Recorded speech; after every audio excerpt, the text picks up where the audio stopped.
महाभारत युद्ध के पीछे की सबसे बड़ी वजह दुर्योधन को माना जाता है। वह हस्तिनापुर के राजा धृतराष्ट्र का ज्येष्ठ पुत्र था। उसकी मां गांधारी थी, जिन्होंने 100 पुत्रों को जन्म दिया था। दुर्योधन कलयुग का अंशावतार था। कलयुग का तात्पर्य वर्तमान युग से है, जिसमें धर्म व सत्य, अच्छाई का लोप होता रहता है और बुराइयां बढ़ती जाती हैं। इसलिए दुर्योधन दुष्ट प्रवृत्ति का था। वहीं उसके 99 भाई पुलस्त्य वंश के राक्षसों का अंश थे, इसलिए सभी अधर्मी थे। दुर्योधन के चचेरे भाई, उन्हें पांडव कहा गया, उसे बिल्कुल भी बर्दाश्त नहीं होते थे। पांडव राजा धृतराष्ट्र के छोटे भाई पांडु की संतान थे।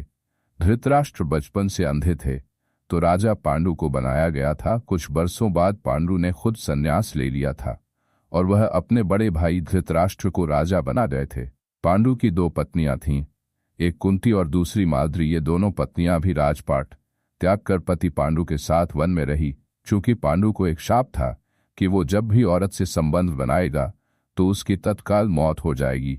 ऐसे में कुंती से कुंती को ऋषि दुर्वासा के दिए गए वर काम आए।